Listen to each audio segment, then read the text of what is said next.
د ښځو خو ځان له ناشنا خپل کتاب دی که د سړو کتاب جدا دی او د ښځو کتاب جدا دی د ښځو په کتاب کې هغه خبرې دي چې هغه نه په قرآن کې شته او نه د پیغمبر په کتاب کې شته اوس د ښځو په کتاب کې یو خبره دا ده چې وایي د شپې به ځای نه جارو کوي که د شپې د ځای جارو کوي نیستي راځي خدای دې بې خو باسه ولې دروغ وایي د شپې هم جارو کولی شي او دروغ دی وی د جمعې په ورځ جامې مینځه ګورې نیستي راځي زمونږ طالبان خو ټول د جمعې په شپه او د جمعې په ورځ جامې انځي او وی چې مړی وشي نو چې کوم ځای ولمبې نو څلوېښت ورځې بالته ډیوه بلی هلکه ولې وی دا د مړی روح دلته راځي چې رڼۍ وته نو مې په لاره مو ته د بلپونو لړۍ خوره که کنه هسې نه په دې لاره په تیاره کې راځي روک نه شي چې د بل چا کور ته دننه نه شي دا د ښځو خپلې قصې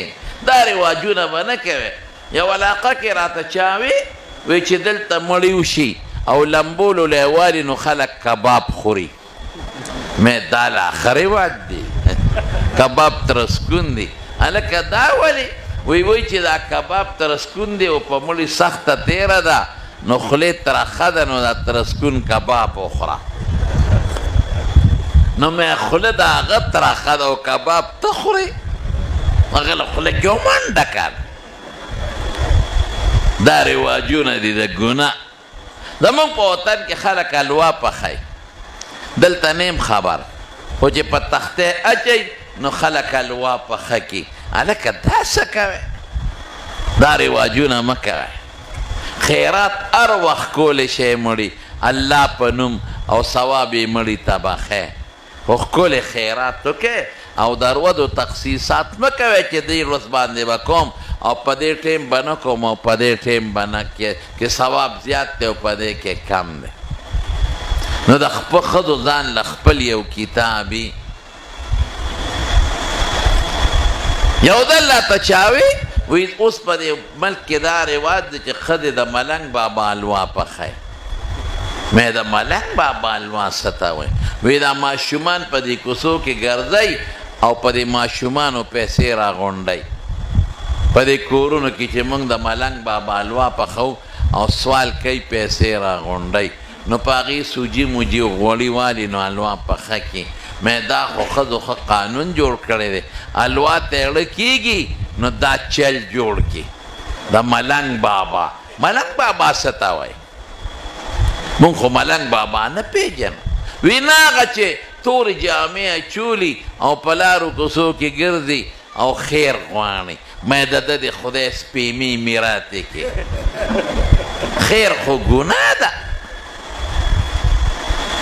سوال کول خو ګناه ده خو مونځ هم نه کوي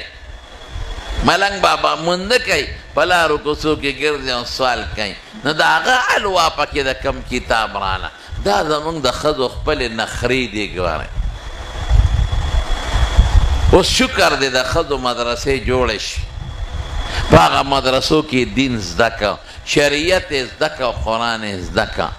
نو ما ته وایي د ګوتو راښکو ختم نو مې د ګوتو راښکو ختم څه ته وایي وایي دا په قرآن ګوته راکاږو او کینو ختم وکړو دا ستا عقل دی قرآن دې له راغلی چې ته په هغې ګوتې راکاږې قرآن دې له راغلی چې تلاوت یې وکړه قرآن دې له راغلی چې په معنی ځان پوه کا قرآن ښکل کا د قرآن رومال جوړ کا په بچو قرآن زده کا دې له قرآن راغلی نو دا پکې نشته اوس دې سړي له پې خدای دا دومره غټه مرتبه ونې ورکړه بس د هغه یو خپل ناپوهتیا وه ساده سړی و ساده یو عاشقانه سوچ و د غریب نو خدای پې وله څونه اجر ورکړي نو چې هسې دې په ګوته راښکه دونه اجر خدای ورکړه نو چې څوک یې تلاوت کوي نو هغه له به خدای څومره اجر ورکوي د قرآن شریف تلاوت به کوی که خیر نن نه پس کومه خوله چې د خدای په قرآن چلیږي نو د انسان به خدای د هر غم او د مصیبت نه ساتي او په کم کور کې چې د خدای د قرآن تلاوت کیږي په دې کور به د خدای قهر او غضب نه راځي موږ زر وایو یاره جي تکلیف دی بیماري ده ټینشن دی پریشانی ده نو زه یم د خدای بندگانو قرآن لولی که نه حضور پاک فرمایي زه نه وی وی چې کم ځای د خدای قرآن لوسته کېدېږي هلته سکینه نازلېږي نو زمونږ طالبان د سکینې 15 معنی کوي خو یو معنی دا ده چې د خدای خاص رحمت راځي نو چې د خدای خاص رحمت کم ځای ته راځي نو هلته د خدای قهر او غضب څه کوي نن نه پس به را سره دا وعده کوئ چې څومره دوستان دلته ناست یې نو ټول که یو سپاری او که نیمی او که ربعی څلورمی سپاری خو ټول به وعده کوئ چې د قرآن شریف تلاوت به کوئ که خیر ټول به انشاءالله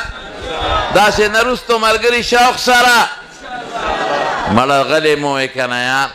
شوق سره دغسې نور شوق سره ماشاءالله چې دا بوټي واوري دا کائنات واوري دا به دله د قیامت پر ورځ د خدای په دربار کې ګوی کوي که خیر انشاءالله او که چاله په ناظره قرآن شریف نه وردي نو قل هو صورت خو ټولو له وردي نو رسول الله مبارک فرمایي چې څوک درې ځله قل هو صورت وایي سوره اخلاص نو الله به دله د قرآن شریف د ختم ثواب ورکړي او چې څوک لس کرته ووایي نو هغه له به خدای په جنت کې محل جوړ کړي دا به وایي دیم به یو کار کوئ یو بچی باندې به علم کوئ که خیر انشاءالله او د یو بچی نه به حافظ جوړوئ عالم او حافظ دا نن څو کسان حافظان شو هلکه نه ګوره نه حافظان شو الحمدلله ټول وایي الحمدلله نو یو بچی د قرآن حفظ لا ورکړي یو بچی د قرآن علم لا ورکړي بس مونږ خلک پیسو پسې شوي یاره جي دا بچی به سعودي ته ولېږم ډوډۍ به تنخوا بالي دا به انجینیر کم نوکر به کم تنخوا بالي دله به دکانو باسم تنخوا بالي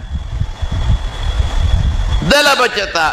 چکچي والم کرۍ به پې کوي پیسې به ګټي نو که دا مې مولا که او حافظ مې که دا به د لوږې مړ شي دی به څه خوري الله اکبر کمزور سوچ دی او کمزور عقیده دی نه دی به څه خوري ډوډۍ د چا لاس کې راووایه مونږ له خدای ښه ډوډۍ شکر دی راکړه مونږ له الله روزي راکړه مونږ له خدای ښه ډوډۍ راکړه تاسو څه وخوړل چې وی د لوږې به مړ شي مونږ د لوږې نه مرو خفه کېږئ ما د ځان خیال ساتئ تاسو د لوږې مړه نه شي څه خورئ تاسو ځه کچالان نو کچالو لیبارټرۍ له یوسه او ډاکټر ته وی دا وګوره چې دې کې څونه طاقت دی وایي خدای ته وګوره کچالو کې طاقت د کمې راغی طاقت خو په هغه شي کوي چې په خېټه کې ګنټه دوه تېرې کړي نو دا معده او دا کولمې ته طاقت راکاږي نو دا مردار خو چې سنګ وردي په منډه نو زیم په منډه دغې طاقت د کمې راغی ګوپي هلکه ګوپي ترخ کې مو ګوپي نیولې دي او داسې ټالی ټالی کېږي او کور ته وړی ګوپي وړمه ګوپي سبزي ده ټیک ده خو په ګوپي کې څه طاقت دی دی ما ته ووایه ګوپي کې څه دي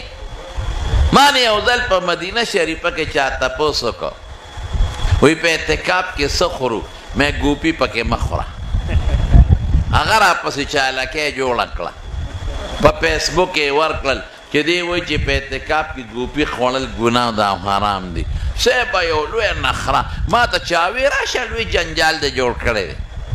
چې کوم شاګردان او دوستان دي هغې وایي دی ټیک ویلی دي او چې څوک مخالف دی هغې وایي دا په کوم کتاب کې دي په فیسبوک یو لوی جنجال جوړ دی ما کوم ځای ویلی دی چې دا ګناه ده او حرام دی ګوپي خو یو سبزي ده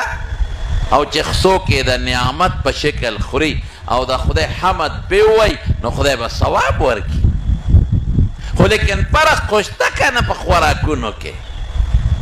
حکیمان درته نه وایي دا خوراک مه خوره دا خو په حدیثو کې هم راغلی دي رسول الله مبارک سره ځل حضرت علی صاحب یو باغ ته لاړ او تازه جوړ شوی نو کجورې خوړې وې دا مه خوره